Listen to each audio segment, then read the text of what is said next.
We now know that many of the major social media companies hire individuals called attention engineers who borrow principles from Las Vegas casino gambling, among other places, to try to make these products as addictive as possible. That is the desired use case of these products, is that you use it in an addictive fashion because that maximizes the profit that can be extracted from your attention and data. It literally is a point now where I think we have created tools that are ripping apart the social fabric of how society works. That is truly where we are.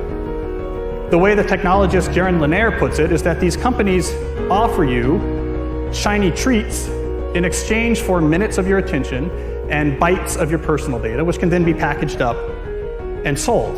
What happened is that the attention economy and this race for attention got more and more competitive. And the more competitive it got to get people's attention on, say, a news website, the more they need to add these design principles, these more manipulative design tactics, as ways of holding on to your attention. You don't realize it, but you are being programmed. Social media tools are designed to be addictive. The actual desired use case of these tools is that you fragment your attention as much as possible throughout your waking hours. That's how these tools are designed to use. Well, we have a growing amount of research which tells us that if you spend large portions of your day in a state of fragmented attention, so large portions of your day where you're constantly breaking up your attention, take a quick glance, do a just check, and just quickly look at Instagram, that this can permanently reduce your capacity for concentration. I am especially worried about this when we look at the younger generation coming up, which is the most saturated in this technology. And it's very addictive because if you pull on the slot machine arm enough, you will win.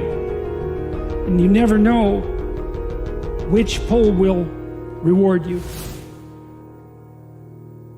That's an addictive behavior, and it's dopamine that is driving that addiction. So what happens with social media is Robert Sapolsky, who did the foundational research on this at Stanford, calls it the magic of maybe.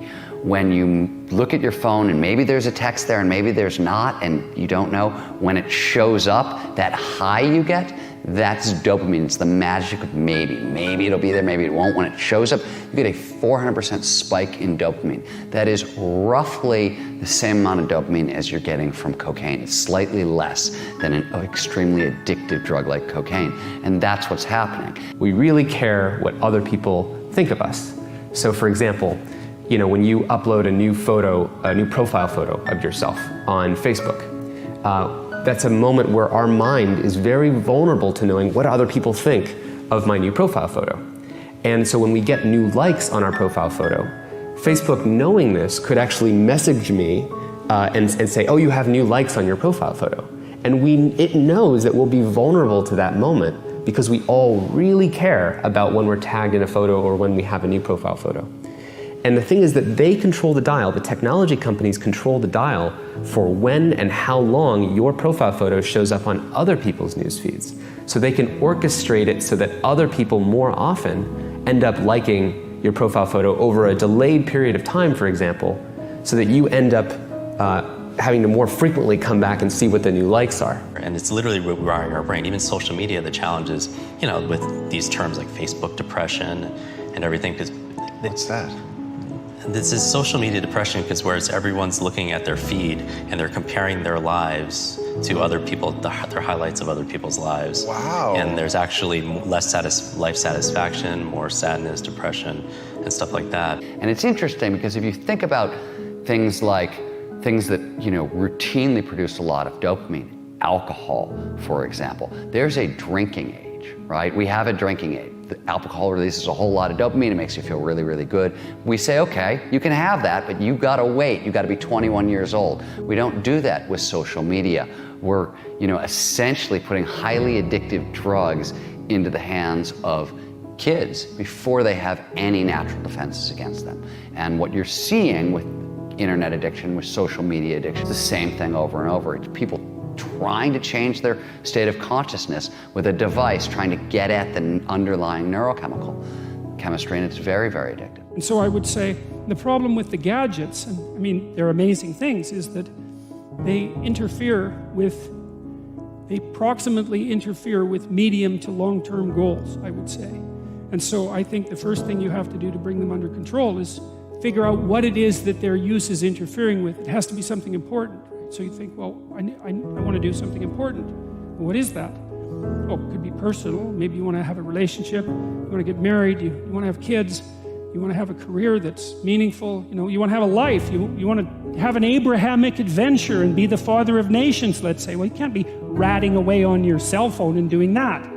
And so I think part of it is to set your sights high and make a plan and figure out who you could be and see if obsessive utilization of smartphone fits into that vision of nobility.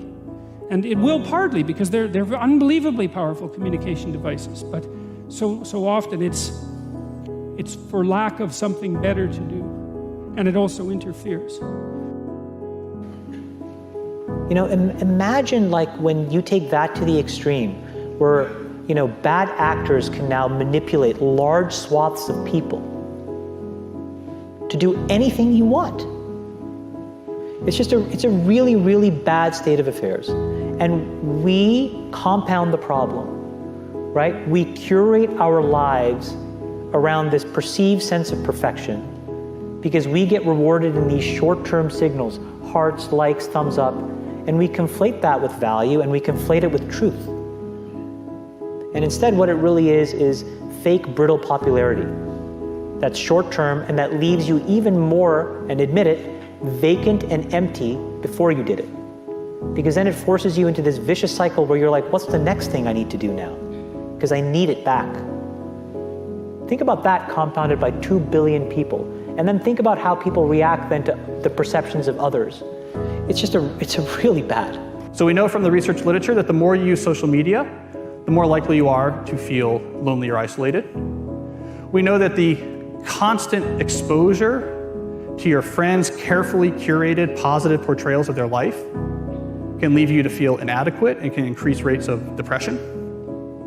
And something I think we're going to be hearing more about in the near future is that there's a fundamental mismatch between the way our brains are wired and this behavior of exposing yourself to stimuli with intermittent rewards throughout all of your waking hours. So it's one thing to spend a couple hours at the slot machine in Las Vegas, but if you bring a slot machine with you and you pull that handle all day long from when you wake up to when you go to bed, we're not wired from it. It short circuits the brain, and we're starting to find that it has actual cognitive consequences, one of them being this sort of pervasive background hum of anxiety. Here's the thing. The world we live in isn't real. Social media isn't real. And by design, social media rewards us for showing our best life. The edited, posed, champagne, Michelin star, holiday, orchestrated best angle of our life, the highlight reel. But you don't ever see real life, the 99% of our lives, the behind the scenes, the unglamorous, unfiltered, day-to-day, bland normality. And you end up comparing your behind the scenes to other people's fake highlight reel and using others as a mirror or benchmark for how you should look, how successful you should be, or how you should live.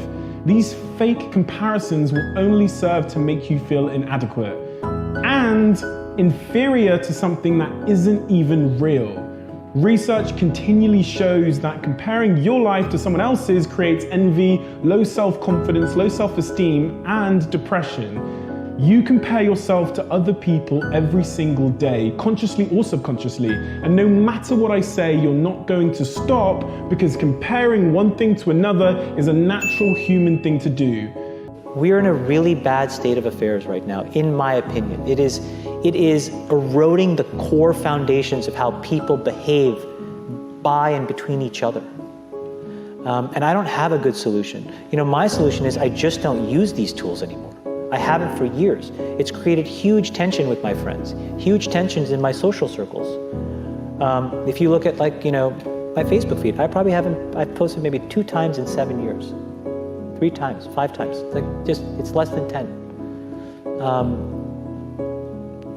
And it's weird. I guess I kind of just innately didn't want to get programmed. And so I just tuned it out. But I didn't confront it. And now to see what's happening, it really bums me out. If you feed the beast, that beast will destroy you. If you push back on it, we have a chance to control it and rein it in. And it is a point in time where people need to hard break from some of these tools and the things that you rely on. The short-term dopamine-driven feedback loops that we have created are destroying how society works. no civil discourse, no cooperation, misinformation, mistruth. And it's not an American problem. This is not about Russian ads. This is a global problem.